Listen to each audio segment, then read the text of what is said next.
It's an entrepreneurial journey. It's you versus the mirror every single day.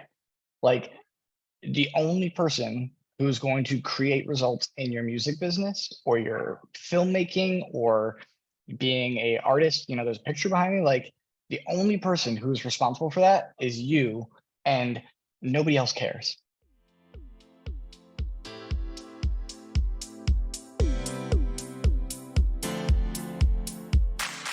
Are you looking for true personal freedom? The freedom to design a life you truly desire? Then you're absolutely in the right place. True personal freedom comes from when you take 100% responsibility and control of your money and your mind. Here you're going to learn ideas, tips, and wisdom that's going to help you bridge the gap from where you are now to your dream life in the future. My name is Randy Wilson, and welcome to the RichMind Podcast.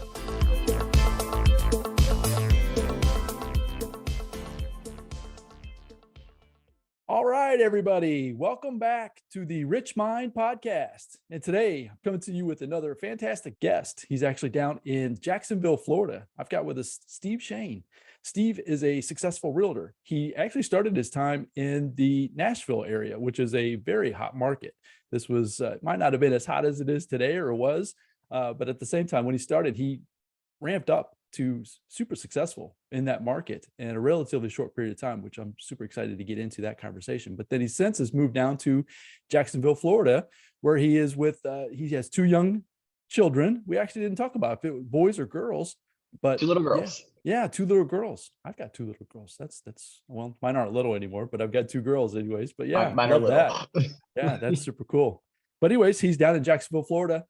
We met at a business conference it's been about a year ago, I think it was last June, if I'm not mistaken. This is, we're recording this about early June of 2023. We met in June of 2022 down in Nashville is where we met. He's just a super guy. We had a great connection, getting to know each other a lot more. We've followed each other since on the socials. Just love the stories and things that he's putting out there in the world. And I just know that this is going to be a super conversation. So Steve, welcome to the show. Appreciate that, Randy, man. Thanks so much for having me. I really appreciate you just making some time. I really do. Yeah, it's going to be great. Like I said, as I followed you in our brief conversations that we've had in the past, they've just been super powerful, right? So it's just a matter of trying to dig into your brain and get at some of your wisdom the experience that you've had. And I just know that what's going to come of this is going to be super valuable. So can you start off with just rambled off a few of the bullet points there, the high level stuff, the 35,000 foot. Can you just kind of dive in a little deeper and get everybody a little bit more about you? More about Sure, that sounds great. I grew up, my family moved around a lot growing up. So bouncing around, made me very malleable to life. And then in my early 20s, I was in Los Angeles chasing the dream. I was trying to do the acting and the music stuff. And then around, I think, my early 30s, I had this moment where I was like, okay, if I want to have a family, if I want that phase of life, I'm not going to find it in Los Angeles. And I moved to Nashville to continue making music. And I got there and I realized I may be trying to make music and make a living at it for another 30 years. Quite literally, it was an experience where I'm sitting behind the bar as a bartender on Broadway in Nashville, like in the middle of the noise and the madness. And the guy who wrote Friends in Low Places is on one side of the bar and two executives from Bridgestone Tires are on the other side. And so Friends in Low Places is drinking, $2 PBRs, and crumpled up bills hitting the table. And he was nice to talk to. Then I talked to these guys who are the executives. I'm like, I can keep up with them. Like, I know exactly what they're doing. And I understand where they are in their conversation. And in that moment, I realized that I could be the guy with the crumpled up bar bills at the end of the table. And I almost physically got sick while I'm on shift because it was this realization that I may be trapped in this life of trying to be an artist. And from that point, at that point, I met a pretty girl who, eventually had a little family, and now I have two little girls, and she has her life as well. But I was motivated to go create a life that has stability, and I got into real estate. My mom was into real estate when she, was raising us, so I knew quickly that I could make money. But what I didn't realize that when you have a motor chasing after something that's impossible, which is pursuing the arts, because it takes you're the janitor, you're everything, you're the CEO, you're the you're the creative director. I'm creating music videos, I'm casting them, like I'm doing all the things to try to bring attention to me. If you apply that to a normal business where people actively are seeking out that product, you can be very quickly very successful. Because you're built with this motor. You and I chatted before we actually started recording that, like, what do I do with my hands? Like this idea of like, if I have downtime, I should be doing something. We're just built that way. I applied that motor to real estate and quickly, became in an office of like 300 agents. I was a top 20 agent within my first year. And I was very fortunate to have amazing mentors, people who are, a part of the National Association of Realtors on the leadership side in my office. One of the leading real estate coaches in the country online, one of his speakers kind of earmarked me and said, "Hey, Steve, you've got some talent. You're sharing your stuff in front of the office. Why don't you, come talk to us about being one of our coaches for our organization?" And very quickly, I got put into rooms that totally expanded my mind, because I went from being, within 2 years, a struggling artist and a bartender to a top real estate agent and coaching for one of, if not the biggest real estate coach in the country. And I'm in rooms having conversations about business, and it opened up a whole new life to me of, oh, this is a new way to apply my motor to things that excite me and get me engaged.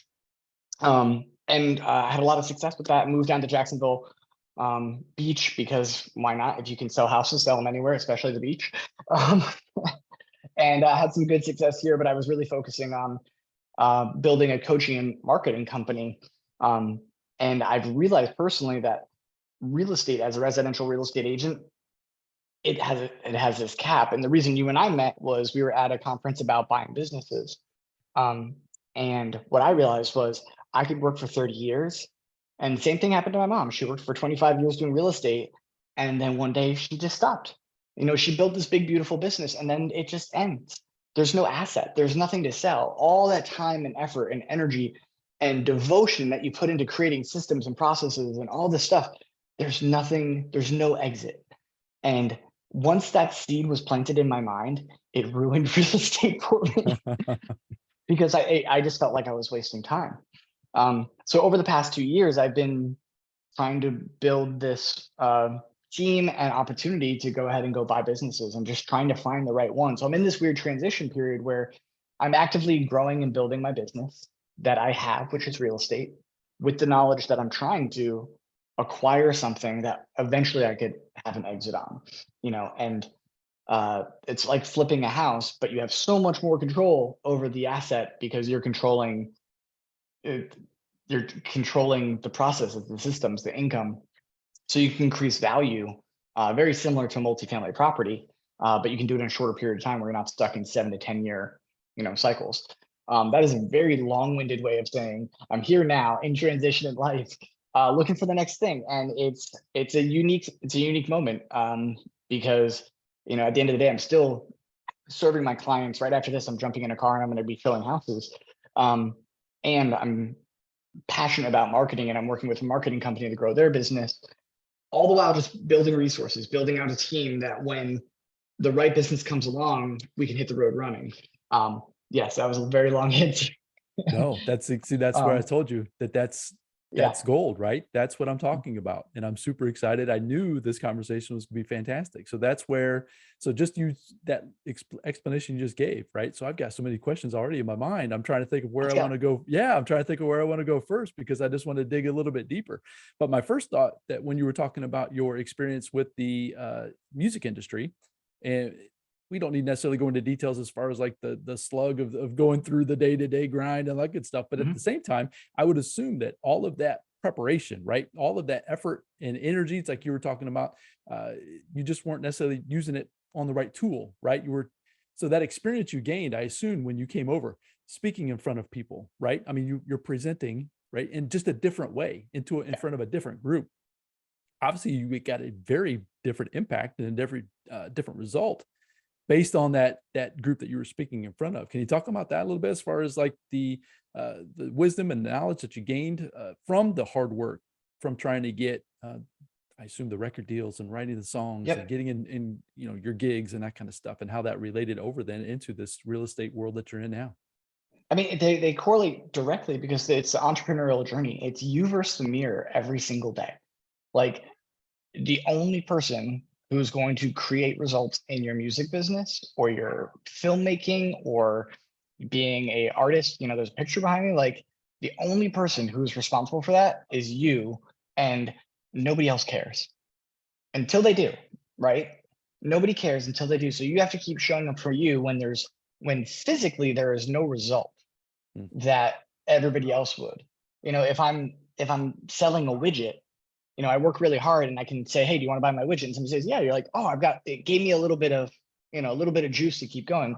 With creating content, it's you versus you, and maybe you get some likes, maybe somebody shares it, your aunt and your uncle say, hey man, have you thought about getting a real job? Like, those things that are happening all the time.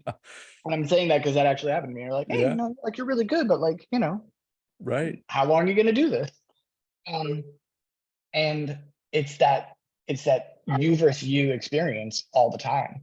And then when you apply that to a traditional business, it's still you versus you, because nobody cares about your business until it directly impacts them and actually helps them, and it helps them grow. And so that will continue to be the case for guys who are stepping up and trying. But one of my favorite things about being an artist and a performer is people limit themselves because of their fear. Like, I can't get up on a stage and present. I can't do video. I can't do a podcast because I'm scared about how I look and things like that. When you're an artist, you get a case of, I don't want to say the fuck it's, I'm going to curse. I apologize for anybody who No worries. is leaning in the opposite direction of that. But it's this idea that, like, I'm not going to die. Like, I'm going to be okay. So I'm going to try, I'm going to get on stage, I'm going to fail, and I'm going to try again, and I'm going to keep trying. So my desire to chase after what I want is so much bigger than my fear, that I can march through it in a way that a lot of people just don't have. And being a performer taught me that, to keep showing up, even though there's only 3 people in the audience. Next week there might be 4, and next week there might be 5. Like, I played a lot of shows to just, the bar staff. But you show up the next week and all of a sudden there's 25 people because it motivated you. It was like, oh, I didn't call enough people, so I had to call more people to bring them to my show. And it's the same thing with building a business, especially in the sales world. Like, oh man, this month really was lean. I got to work harder next month so I can drive more business. That's awesome. Yeah, that's awesome. So that's very similar to what I'm dealing with, even like you said, with this podcast, right? I don't know if anybody's going to show up or not. I put it out there. I try to do the best that I possibly can, right? Try to get, my editor in the background. He's doing a fantastic job. I try to get the images and I promote it, but I don't have any idea, but I just keep showing up, right? Some episodes you think are going to be fantastic, flop, and some of them that you're like, that's interesting. And it takes off, right? And everything in between. And that's where that's super valuable, to the point of the idea that it's just taking that step, right? Putting yourself out there, getting a result. It may not be necessarily a good feeling result. I don't want to say, negative or failure, but at the same time, it's might not be the outcome that you're looking for, but then it's doing it again, right? Stepping up, doing it again and again and again and again. And eventually, you're going to either hit it, right? And do what you need to do, or you're going to get the download of, okay, maybe I need to take my experience and pivot over into something different. And which is exactly what you did, which that's super cool. And it sounds like that's exactly what you're doing again. And I can't wait to hear more about this transition. We were talking about that once again before we hit record, and we're both kind of in that same pivot, and our pivot with our lives, right? With the businesses and just life in general. So let's dive into the 3 questions real quick. Let's get those out of the way. I know once again that the answers are going to be great. So I'm looking forward. They'll probably be long. Well, that's fine. And that's where, we've got a hard stop, and you gave me that, and I will stick to that. But at the meantime, we're going to pack in as much wisdom as we possibly can here throughout the podcast. So who has been the biggest influence on your life, Steve? I mean, I wish I could equate it down to one. I think the biggest one is going to be my dad. my dad has this incredible ability to believe in me and give me faith in myself. Like I am incredibly blessed that I was raised by parents who taught me, who just loved and believed in me, you know what? And that any self-doubt that was in my brain, and there was years and years of it. It came from me. It didn't come from them. They didn't undermine my dream, my vision. You know, they said go to LA and try to be a musician. Good luck. Like we want that success for you. If that's what makes you happy and if it works, awesome. The benefit of having my dad's my friend. He's not my dad. Mm. So he and I talk business. You know, he's a HR executive at a C-suite level. So we get to talk about business, and that's our language to communicate and bond. You know, and then he plays guitar and I play guitar. So that's our language to communicate and bond. So I have a deep, loving relationship with my father. And I think that directly impacts all my relationships outside of that, which is incredible. You know, we grew up with a family with a lot of values and understanding. And, you know, and I'm very fortunate that we grew up, you know, my dad was a C-suite executive. Like we grew up well. There's a lot of good that happened because of the work he put in. And I hope to one day be able to say my daughters can say the same thing about me. Yeah, that's So the whole idea, that's my right? goal. Take that Yeah. and give it back as much as you possibly Right. can to your kids Right. or even to people in your influence, in your circle of influence, Mhm. right? That's super Absolutely. powerful. And then there's other people as well. Like, I mean, not to negate what my dad did, because my dad's definitely the largest impact in my life. But I got sober when I was like 27 years old. So the first guy who took me through the steps of AA, massive impact in my life Mm. because it gave me the tools for living with a big emotional body that I have that I didn't have before. Because I was the reason I wrote music was because I had big emotions and feelings and I had to put them somewhere. And then if I didn't have that, there was drugs and alcohol to numb that.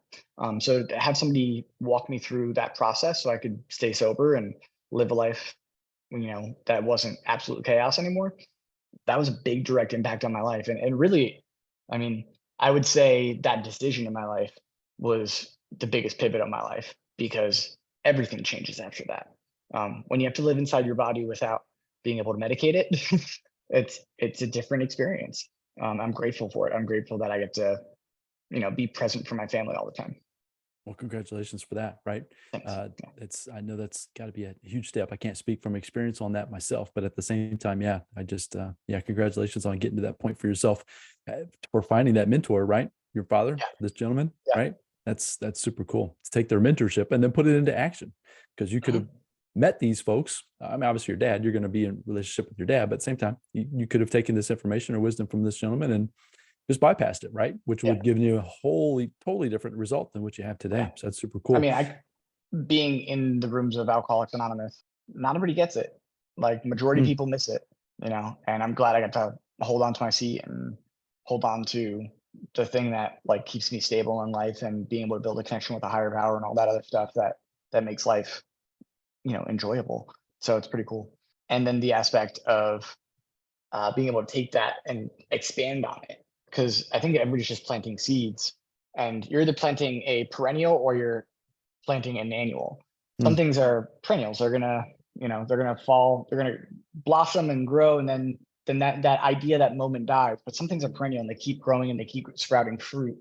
I think recovery is that for me, and also just like business building, because you know I got that seed from real estate for growing and building businesses and coaching other people on how to build processes and systems. And then I bump into people through the internet like Roland Frazier, Kyle Malin, Sharon Zavadi, you know, great business minds who then, you know, shoot a new shoot off this annual plant it's creating a new, you know, tree branch of like, oh, here's the new connection of where we're going with this philosophy of the dream. Because all we're doing, in my opinion, is us business builders, we're trying to build a business that supports the lifestyle we want. And we have this vision, we have this dream of what that life is supposed to look like. And it may be Lambos and it may be, you know, guns and trucks in the woods, like, but we have this vision of what we want. We're trying to create the monetary machine that will support that.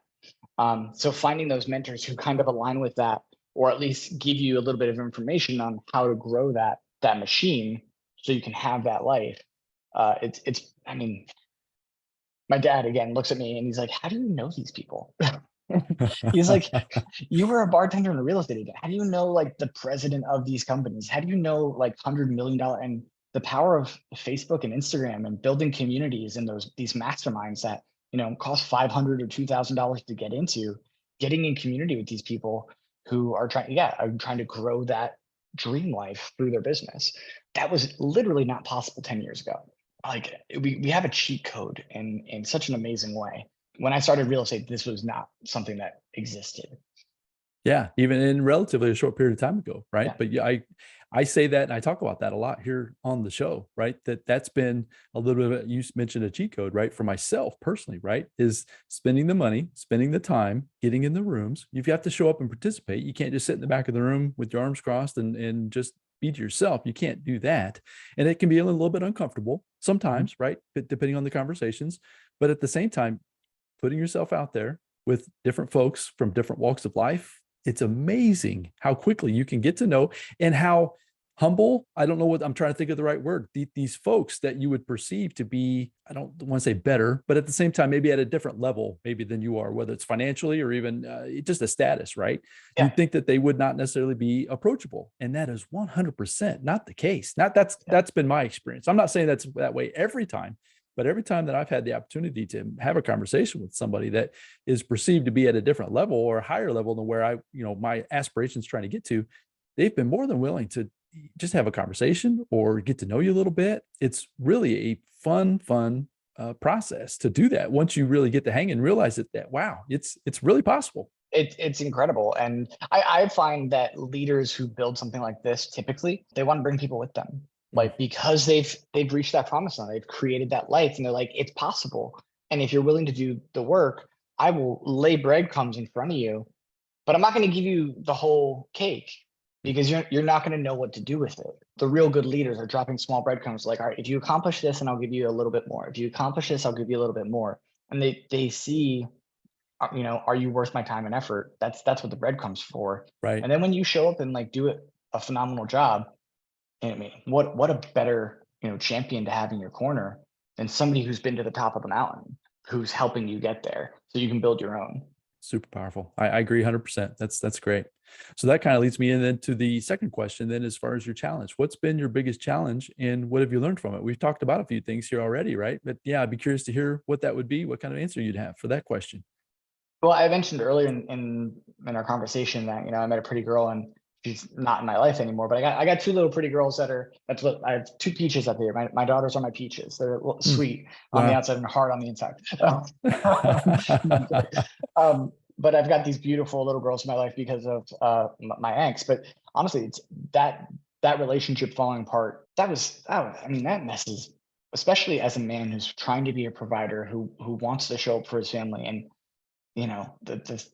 the ego trip that happens when a relationship like that falls apart, the financial toll that takes. That's part of my transition right now. I think I'd be, 5 or 6 steps ahead if I wasn't going through a 2-year gross divorce that cost more money than my business made that year or the year before. It's trying to catch up to where I think I should be, but apparently I'm not supposed to be there, because if I was supposed to be there, I'd be there right now. Mm-hmm. But that experience of, okay, who am I as a father? Who am I as a romantic partner? Who am I as a leader in my business, as a coach to my agents? Because during that process of that falling apart, I was, right before that fell apart officially, I was building a marketing company. The beginning of COVID, I had connected with some guys in the Philippines, and in about 6 months, I built out a 30-person call center focused on generating leads for real estate investors and real estate agents. And it was going to be great. It was going to be awesome. But we were startups, so we weren't making enough money. We were like, it was just enough to pay a couple bills and build this out. And I was living off, some savings plus COVID. It just capped the real estate market for a little while before it exploded. And I was chasing this thing because, again, I wanted to find a business that I could have an exit with. And the relationship fell apart, and I had to move on. And I realized that I was like, okay, I'm about to enter a very heavy period of life. I need something that's going to deliver money on a regular basis. So I jumped back into real estate.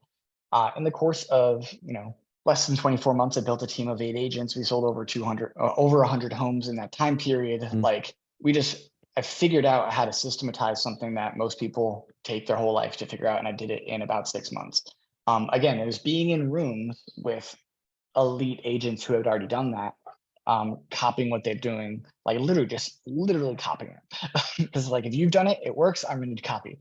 I was able to build that opportunity. But the challenge of that relationship falling apart was the straw that changed who I was, because it was a reminder of like, what was my responsibility in this relationship? Why did I do what did I do wrong? Like, how did I mess up that I need to change in the next relationship, that I don't let something like this happen again? We all have our complex parts of relationships. Some people fit really well, some people don't. But if I'm not looking at me, again, it's me versus the mirror every single day in my relationships, my parenting, my leadership. And if I'm not doing that, if I'm not taking that time to figure out how can I improve where I am, that was a wasted opportunity. I'm going to have to, and I'm going to have to repeat this in the future. And I don't, because I know it's expensive, painful, and, it's hard. So if I want to avoid that, I have to learn a lesson when presented. Hopefully I've learned it. We'll find out in the next relationship. We'll find out, right? But that's the whole idea, is that you Yeah. learn, you internalize, and then you have to apply, right? I mean, it's a process. It's not the internal reflection is usually the hardest part. I've said openly on my podcast that the hardest work that I've ever done was that internal, the dialogue, the emotions, all of that, right? It has to be done though to get a different result, but it's still not easy. So, congratulations on having and working yourself through that process as far as understanding that. And then, like you said, we'll see what the next result will be, and that'll be your test, right? Well, and it's also like, again, like if you're willing to look for solutions, you're going to be able to go through hard times better. Like I picked up the books on relationships. I picked up the books on manhood. I picked up the books on mindfulness. And, if you know Mickey Singer and the Untethered Soul, if you're struggling with that you versus the mirror thing, pick up the Untethered Soul, because that will change the way you think about your thinking. And the minute you change the way you think about your thinking, that's when you can actually make progress in the areas that you're not making progress, because you're going to be like, oh, that's not me. That's just a thought. I'm not attached to that thought. And that's like a whole nother space for mindfulness to go. We can go deep into that. But again, I had to go do that work. I had to learn how to think differently so I don't make the same mistake, so I can grow past that. And and if you're willing to look for the solution, it is out there. There are books, there are leaders, there are podcasts, there are faith-based communities. There's whatever you need, you can go find that. And so I think that's what that challenge in my life, that's the biggest challenge today. Hopefully that will be the biggest challenge for the future too. But I'm pretty sure, the universe and God have some plans for me that will be presented when needed. And that's going to be, so when you get to whatever that new outcome will be, right, that's going to be an exciting day for you, for all the challenges and all the work that you've put in up to this point, right? And you don't know where it's going to be, but keep stepping into it with faith, because just like what you were talking about at the very beginning, when you have an idea, you just step into it. You don't know what the result's going to be. You just keep stepping into it, realizing that if you do the work, you've got to do the work. So it's an internal work just as much as it is an external work. Doing that, it's going to change the results. And that's super powerful. So I appreciate you sharing that message and that story about this challenge that you've had in your life. So you've shared already tons of nuggets of wisdom, right? So I'm going to prod you. I'm trying to get you one more, right? So the last question that I've got for you is that if you could go back. So I'm envisioning this guy at the bar. You had me talking about this guy at the bar, right? So I'm envisioning you like in your 20-ish-year-old self, right? Sitting in the middle of the bar. You've got this one gentleman to your right. That's the trying to do the music and all that good stuff. And then you've got these executives to your left, right? That's the vision that you kind of painted in my mind. So if you could go back to that 20-year-old self, knowing what you know now through these challenges, through all of this work, can you think of one more nugget of wisdom in there that you would like to have shared with that person, that individual that would have exponentially grown your life to this point? I mean, part of me is like the only thing I would go back and tell my 20-year-old self is stop drinking. Like stop drinking, go to AA, find the tools to live with your big feelings. But in the same respect, like every single event that has happened in my life has led to where I am right now. They're all little dominoes. Some are big, some are small. And I'm grateful for who I am and what I've become. And I could not have become this guy without those hurdles. You and I are both a big fan of Jim Rohn, I think. Yeah, 100%. And Jim Rohn talks about like he's having that conversation with Earl Shoaff, and as Earl Shoaff says, I think you should become a millionaire. And Jim Rohn's like, oh, I'd like to do that. He's like, it's not because it's going to make you $1 million. It's about who you will become to earn the right to earn $1 million. What I've learned in my experience is it's about the becoming. The becoming is where the game is. I was thinking while we were chatting here, like all the doors that have opened for me, like all these huge opportunities that have just landed in my lap, and I had an opportunity. Do I walk through that door or do I not? I chose to walk through that door. And then beyond that door, there's 25 other opportunities and cool things. And again, my dad's like, how do you know these people? I'm like, because I keep walking through these doors, even though I'm scared, I'm unprepared, I'm unqualified. But if the door is open for me, go through it. And it's that idea of who do you become in this process? Like if I end up in life and I'm broke but I'm happy and I'm content, and my daughters are healthy and happy and they have a healthy relationship with me, I still think I won, right? Having said that, I still want the cash and prizes. I still want my girls to be able to go to college and like not have to pay for it. Like I want the cabin in the woods that's like off grid and like, living off the land. I want all that, the cash and prizes, but the cash and prizes come from the becoming. They come from who I had to become to earn that opportunity. Me wanting to own a business and build a business and eventually sell a business, it has very little to do with I want the exit because I want a big cash grab, but really it's who am I going to become and how am I going to be that person who gets there? Zig Ziglar talks about be, do, have, and the Keller Williams ecosystem has stolen that pretty and I mean Tony Robbins talked about it. It's about who do I have to be to have that life. It's not what do I have to do to have that life. It's who do I have to be. And that being, that becoming is to me what it's all about. I hope one day I get to have the cash and prizes, and I get the growth personally, and I get to have the relationships with the people I want. I really hope that's possible. And honestly, if I do the work, I think it possibly could happen. I'm pretty confident by the end of this year, I should be able to find the right business to pick up. But again, it's finding that right business that fits my skill set, my community, my team that I've built, so I can work on the becoming. Something I believe in is something called the freedom machine. And the freedom machine is your business. If your business, you build it strong enough where you can pull yourself out, that you're checking in, 3-4 hours a day, managing your managers, and it becomes the ATM for your life that you continue to give to other people. And that's the freedom machine is the machine, but the becoming of me is the fuel for that machine. I know that sounds super esoteric and weird. No. But anybody that's listening to this podcast, that's not true, because we talk about that a lot. So yeah, you're nailing points that I talk about almost on every episode. So yeah, please continue. That's fantastic. You're 100% correct in my opinion. Yeah. And that's the path for me. Follow my energy, follow my focus. And that's also the struggle I'm experiencing in this transition of moving from, doing real estate and, working this marketing job to finding my business to build.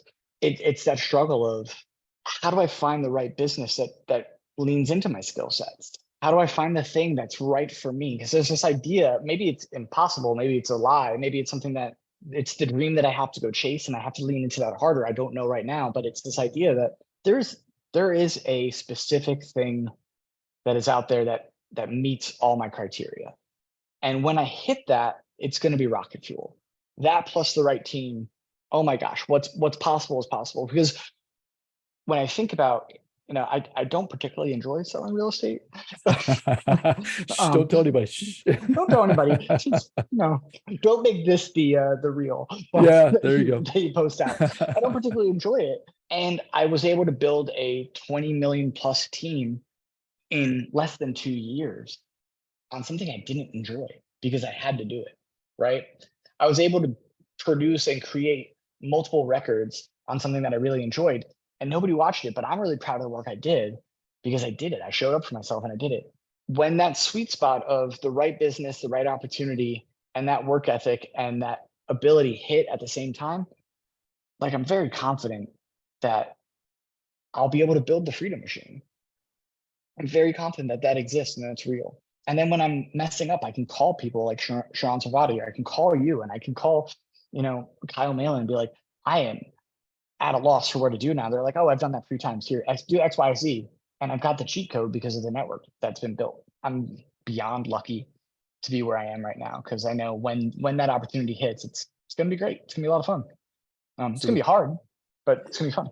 It's 100% going to be hard. And that's the freedom machine. I want to, so, I'm going to put a pin in that for a second. I want to come back to that. That's where I want to go next, but I just want to we are very similar in that point of our lives. I feel that very similar to that. Right. So I just wanted to share real quick. A mentor of mine, my coach, is having me, we were talking about this before we hit record as well, leaning into the idea of being okay with not just being busy to being busy, right? Not necessarily just going to, chasing after the Jim Rohn talks about chasing butterflies, right? You don't necessarily need to be the one just going out and just doing something just to be doing it. Being okay with knowing what your parameters are, right? So you're your freedom machine, what that's going to look like, and taking your skill set. And when you find that group, when you find that person, when you find that opportunity, you plug in, and it's going to be, like you said it, Rocket Fuel. There's actually a book, and I actually was reading it yesterday, called Rocket Fuel. If you haven't read that book, any of the traction books are just gold. Yeah. So I was literally reading. So as soon as you said that, I was like, ding, because that was another thing that I literally was reading that yesterday. So I'm trying to determine integrator versus visionary, right? That's another challenge he's pushing me on, to determine exactly what I am. Let me kind of just put a bow on that. The point being is that I'm gonna interrupt you just for a second. Yeah, please. Because of who we are and how we're built, we can do both. We can integrate and we can visionary. And then separating those into different roles as we transition, that's actually probably harder, because we know I could probably integrate better than you right now. I gotta pull myself. I gotta take my head. That's not my job anymore. Or it's like, you're talking to a visionary. You're like, you're missing the mark, because if we go this way, but you're like, but I can't. I gotta pull my hands back because I'm an integrator right now. That's a big challenge for folks like us, because we've done all the things. We've been the janitor, the CEO, and the visionary. Like, we've done it all. So to be able to, and we do it at such a high level that it's hard. It's hard to turn that over to somebody else. I don't know if that helps at all. I don't know. It is. So, but I think though, so the things that are going on in my mind based on what you've said, and then also what I was reading and thinking about personally yesterday, right? So I was reading and journaling and that kind of stuff, working on this literally yesterday, was that the idea though, but when you find that vision, determine who you are, right? And then find that person, the partnership, the company, whatever, to plug your main piece of your skill set into.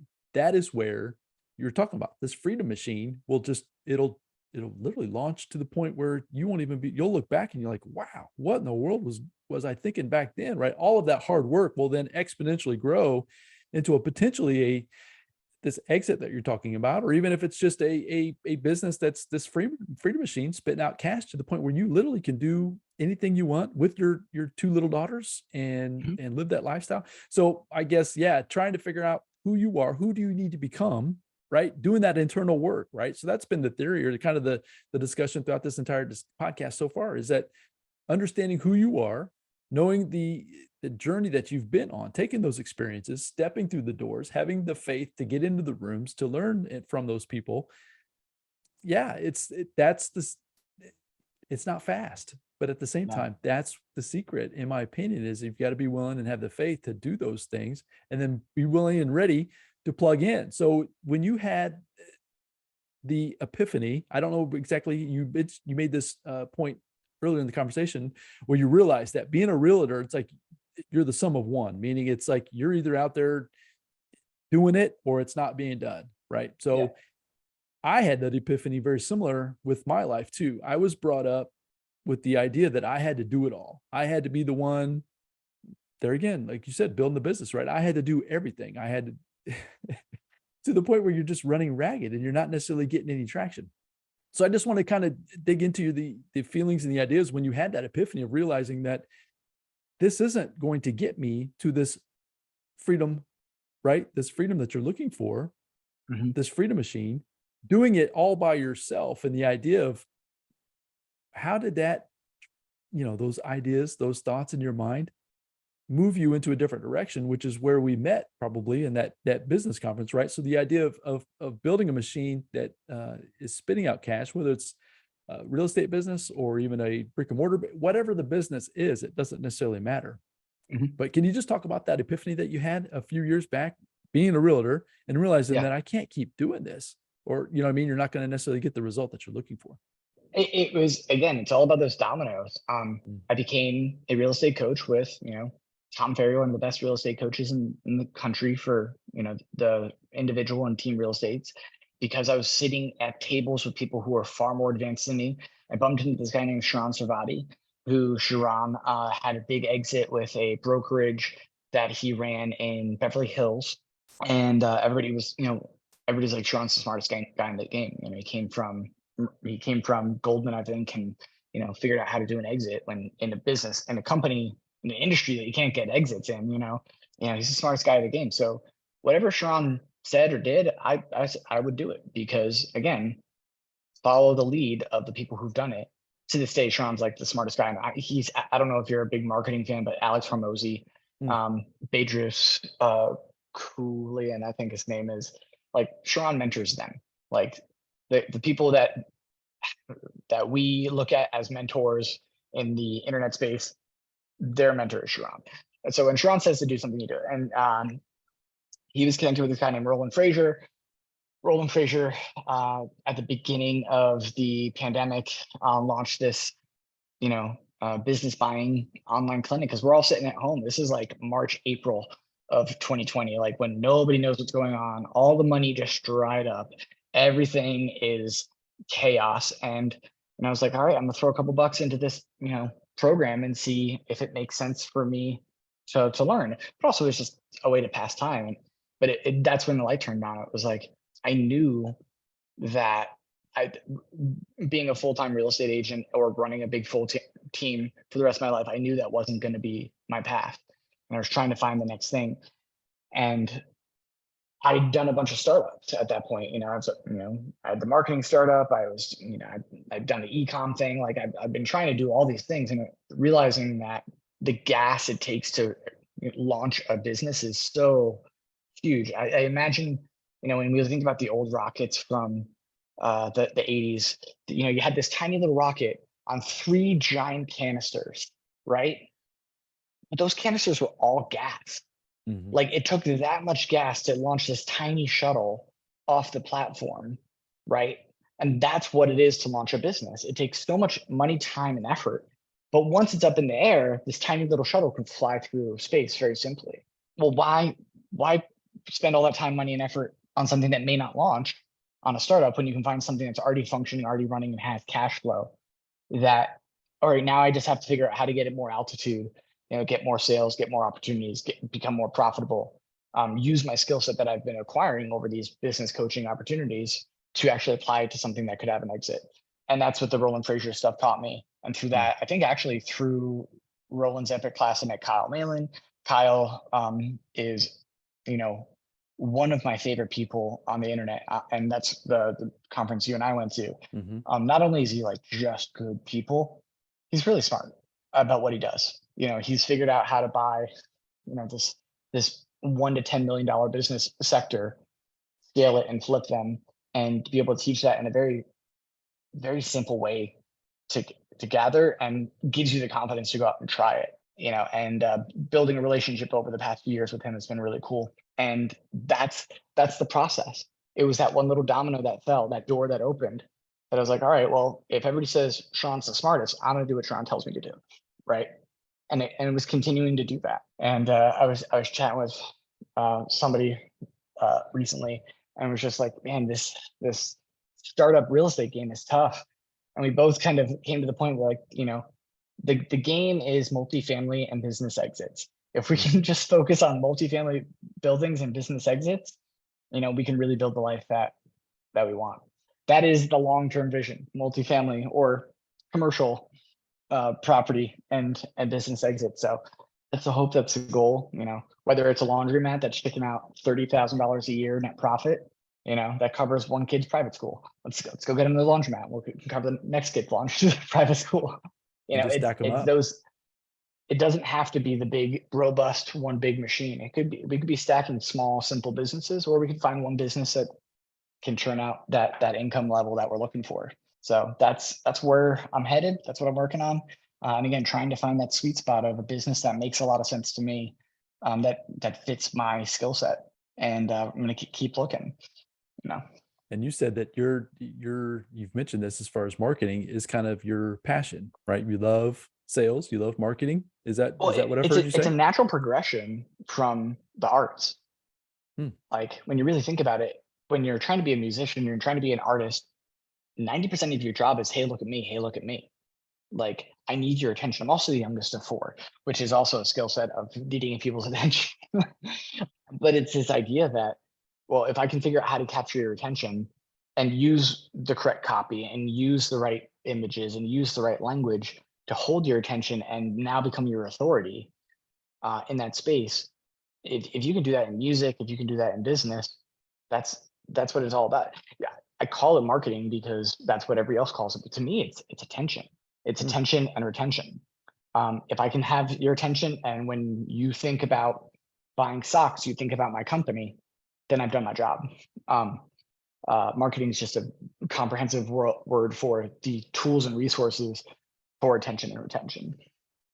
And you've done that obviously very well, right? You mentioned that you, in a brand new market, I would assume when you went to Jacksonville, you were able to build that up very quickly, doing the things that you're talking about. I would assume, is that well, be it's correct? That, but also understanding that, not every egg has to be cracked the same way. Like I figured out that I wanted to build what we call a channel business, a channel account business in real estate. So I have a bunch of different vendors that send me business. Instead of me chasing down business, I'm getting sent good business. I pay a referral fee on top of that. So I'm not as profitable as I could be, but I'm getting so much more volume and opportunity because I've created a bunch of flows to me, and just like building a wealth pyramid, the more flows to me is, with the least amount of effort is the way that I can create wealth. So the relationships, right? It starts with the relationships of instead of being the hunter, right? You're being fed through others that are supplying that flow of deals or potential customers or clients, right, to you. And that, the idea of starting with the who, as far as who do you need to have out there doing the things for you is so super powerful, which is that's what I'm hearing. Is that so then you're just tying that into a business, and you just need to tie that into the right business, right? So that's where getting into that freedom machine, taken with all the skill set, is going to be the rocket fuel. I just keep referring back to the things we've talked about, right? That's going to take you to this lifestyle and dream that I can see it. I mean, you're painting the vision for me, and I can already see it for you. So that's super exciting. That's super cool. On your wall behind you, it says believe. Like, belief is the most powerful tool in your business building, toolbox. Because the minute you lose that, the minute that light goes off or it dims, it's really hard to get back to work. But if you can keep that candle lit and focus on it and let it, even if it's miles away, but you know that it's there, you got a chance. And I'm a firm believer that that's possible for both of us and what we're aiming to do. And I'm really excited to be able to, sit on the dock, hang out with you, drink a non-alcoholic beverage, and talk about this in the future, because I know it's going to happen for both of us because we've got that belief. I look forward to it. I do. It's going to be a lot of fun. Well, that's where I knew this conversation was going to be fantastic. I know that, as you've mentioned in the past, that you're kind of in a little bit of a transition. Is there, for people that are like, okay, Steve, I need to learn more about this marketing stuff. I need to learn more about my freedom machine. How do I start doing some of the things that he's done? Where is the best place for people to find you and to pick your brain a little bit more, some of that wisdom that you've got? Probably the most efficient place to find me is Instagram. So my @ symbol is @I'm Steve Shane, letter I, letter M, Steve Shane. That's probably the best place to find me. And being in transition, it'll be fun to watch what emerges from that marketing tool as it happens. Yeah, that's going to be super cool. Any parting words of wisdom? You've shared so much already. Anything else to share with folks before we call it a day and wrap it up? Just keep growing your community. If the people around you aren't having this conversation, go find more people, and they don't have to be in your backyard. They could be through the internet. They can be when you surround yourself with people who believe, it's so much easier for you to believe. 100%. Folks, this, you'll want to replay this again. I'm looking forward to re-listening to this myself, and I'm sitting here conducting the interview. This has been a lot of fun. So Shane and I met a year ago. We literally met a year ago at a conference, a business conference. We were there to try to figure out how to buy and sell businesses, just like what we've discussed here on this podcast. We struck up conversation in one of the intermissions. I don't even remember if it was this first day, second day, doesn't really matter. But the point is we struck up a conversation. We hit it off, meaning the conversation that we had in that brief moment was a lot of fun, to the point where we started to follow each other. We've reached out, and then lo and behold, here we are having this conversation today. I've learned a ton of, even more about you than what I already knew.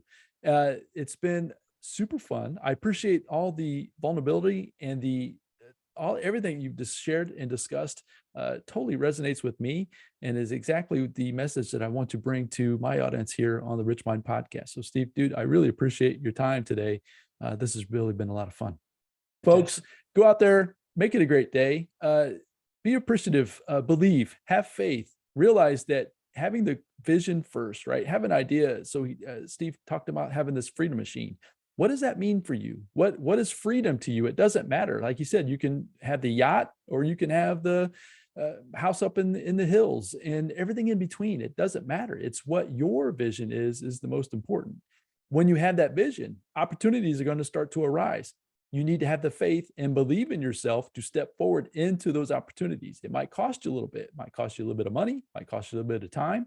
But I will tell you, based on my experience, and it sounds like from Steve's as well, that doing that is where the gold is. That's where you're going to find the mentorship, the opportunities, the relationships that are going to get you to the next level, to get you closer to that freedom machine that you're 100% looking for. So go back, re-listen to this episode. I think that if you do that in the different segments, the different questions that we asked, I think you'll pull out different nuggets of wisdom through each piece. So go out there, have a fantastic day. Thanks for joining us here on the RichMind Podcast. And until the next episode, we'll talk to you very soon. Bye now.